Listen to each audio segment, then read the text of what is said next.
Hi everyone, Comic Reviewer here, and this time reviewing on Atlantis, the Lost Empire. Now, as you know, Atlantis, the Lost Empire is a 2001 Disney animated science fiction movie and was released in June the 3rd, back in its premiere date, and properly in the United States in June 15th. Now, I would say Atlantis is one of my personal favourite Disney films. It doesn't have any songs or big musical numbers, instead has a standard, exploring a different continent story, or a different story which has a different theme to it. And the premise of the movie is meant to be about Milo Thatch, voiced by Michael J. Fox, who's also known for playing Marty McFly in the Back to the Future films, is meant to be this kind of nerdy and kind of well-known guy who works at the boiler room but wants to have his big break improving Atlantis is real, so the board can kind of fund his research. But Milo is kind of quick to be mocked, ridiculed, and quick to be put aside by the board of directors at the museum. And I think Milo is kind of a relatable character. He's kind of like that guy at your workplace, or he's kind of like us when we want to prove to something that we want to do, or if we want to, prove something's real, but people will either mock and ridicule for us. And I've actually been in that position before. And not only does Milo want to do this for himself, but he also wants to do this to prove his grandfather was right. And eventually he's called by Mr. Whitmore, who kind of acts like a second grandfather to Milo and was close friends with his grandfather, which he does kind of fund the expedition.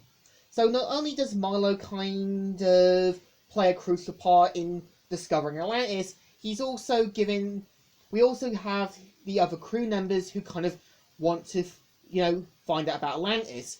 We've got Commander Rourke, who is played by James Garner, and there are hints to what Rourke is up to, and a lot of foreshadowing.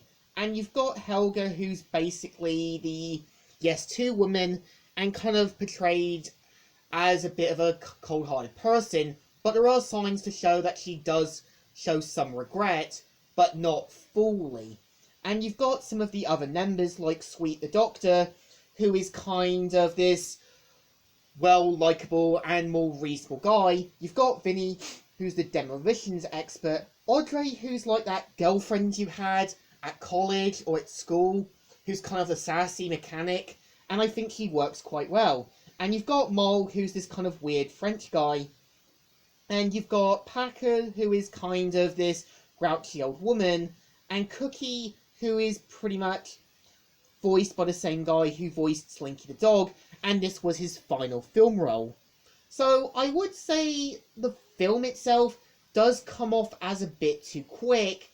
And there are moments I do feel the film could have took more time with Milo being in the sub, or kind of have more time to kind of have Milo being on a train, heading back to his apartment, or kind of at a bus, because usually when we feel down, or, defeated and not getting something we want, we usually feel downhearted and want to do something to cheer ourselves up.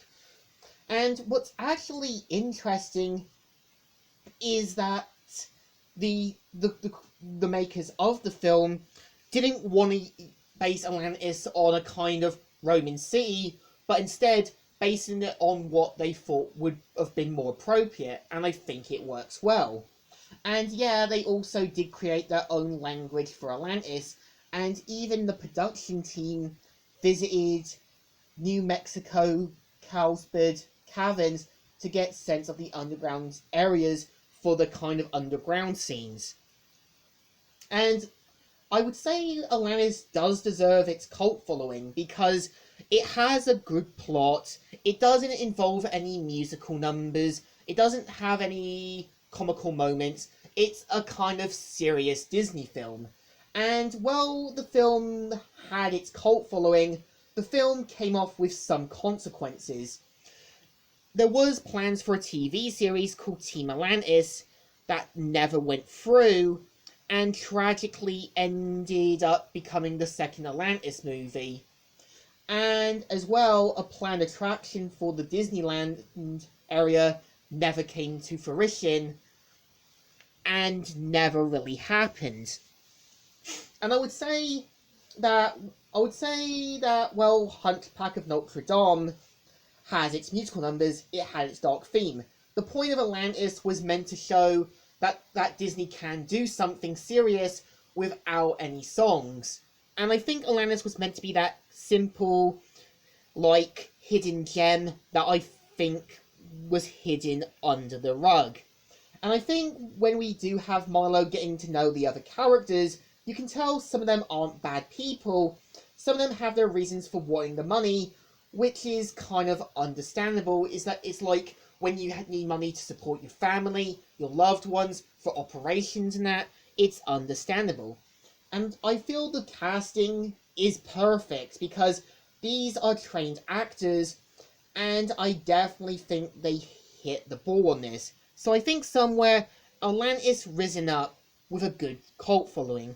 So I think it deserves 2 thumbs ups. Still good and still alright. So, Comic Reviewer here, signing out.